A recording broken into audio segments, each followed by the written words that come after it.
Welcome to episode 2 of Get to Know Your Nation, episode 2 of the 2026 FIFA World Cup. We're getting to know Mexico. Viva Mexico is what they call over there in Mexico. So we're going to get to know Mexico a lot. If you have not seen my last video, which is the first episode of the Get to Know Your Nation, which is Canada, go check that out on my channel, which is a good episode, by the way. Anyways, so let's talk about Mexico. So, Mexico, this is their 18th appearance in this competition. I can list their years, but I'll make this as quick as possible. Their first appearance was in 1930, 1950, 1954, 1958, 1962, 1966, 1970, 1978, 1986, 1994, 1998, 2002, 2006, 2010, 2014, 2018, now 2022. And now this is their 18th appearance as part of the co-host. Again, they are part of the co-host with Canada and the United States. So something to keep an eye on. Their best finish was at the quarterfinals in both 1970 and 1986. So better performance there. I want to do a did you know? Mexico has reached to the round of 16 between 1994 and 2018. Their only miss was the last World Cup when they unfortunately had the draw to Poland, the loss to Argentina. They beat Saudi Arabia, but they didn't get the goal differential, so they missed out on a chance to go back at the round of 16. So, who is their coach? So their coach is Javier Aguirre. This is his third stint as the Mexico national team. So overall record with the Mexico team, he's collected 50 wins, 18 draws, 17 losses, which there are some downs, there's some ups, but there's some questions around the managerial. Plus, are these players going to be able to compete in this year's World Cup?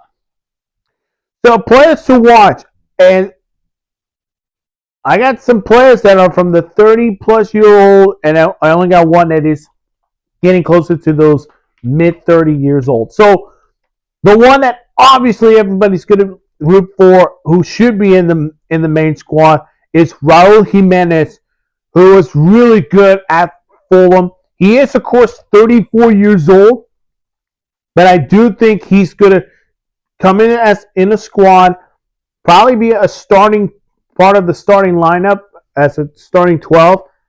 I like the chances of Javier Jimenez leading Mexico for another appearance in the round of 16. Well, they got to get to the round of 32, then round of 16. Then you got the 40-year-old goalkeeper, Guillermo Ochoa, or in most Mexico mentions, Memo Ochoa. And this could be his final World Cup. Either win or lose, just have a good performance in this year's World Cup. But I do think this is it for Ochoa. This will be his final time. I do expect him to make an appearance for this year's World Cup. And there's going to be questions on who else is going to be part of this for the goalkeeper spot. And I think Memo Ochoa will appear in the 2026 World Cup.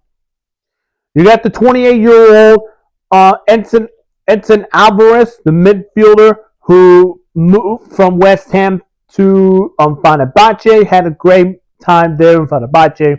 But with Mexico, he's been really good as a defender, and as a defending midfielder, and an attacking midfielder. So I do think adding him to this Mexico lineup, which they're going to get some younger players to come in this World Cup stage, but you're going to need someone like the 28-year-old to step up to be their captain of the Mexican team. And then lastly, Jesus Galero, the 31-year-old from Toluca, who's won back-to-back Liga MX titles for Toluca. I would like to see him in this World Cup. He's a good defender. He will be a more defensive football guy and try to be a real good captain to this team. If I were to suggest the best captain, I think it's Mel Ochoa. I only say captains because I think they're way captains for the Mexican team.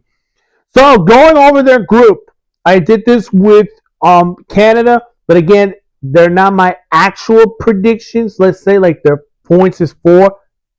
I'm not predicting them to go to third place. You will have to wait when I get to my final group stage predictions for Group B. So their group is really decent, by the way. Just like Canada. Again, Canada got a little more tougher opponents because they have both European teams and a team who already had their hosts the last time they were hosting, which is Qatar. But Group A looks like a promising group. You have South Africa making their return for the first time since 2010. You have South Korea, which this will be their third time facing South Korea in the World Cup. And then you get Czechia Republic, a nation that no one expected to be in this position. Everyone doubted that nation because of where their path was, which was with featured Ireland and Denmark, which both of them were the favorites to get in this group. They surprised us by beating both Ireland and Denmark to get to this group. So I think the best scenario for Mexico, I could see them winning that group. And all of this is being played in Mexico. They're going to be hosting all their 3 games. I think home field advantage is going to give Mexico the group stage, the group winners, of course, for Group A. I think the more question is which of those players are going to come into this World Cup, and will there be a 20 or younger younger players from Mexico to step up to this edition of the World Cup? But again, Javier has a lot of work for Mexico, and this year's World Cup is a more important for La Tri. All right, the next episode tomorrow will be get to know the United States of America. If you've not seen my other videos, go check them out on my channel. Of course, make sure to hit the like button, subscribe to the channel, hit that notification bell for more sports news.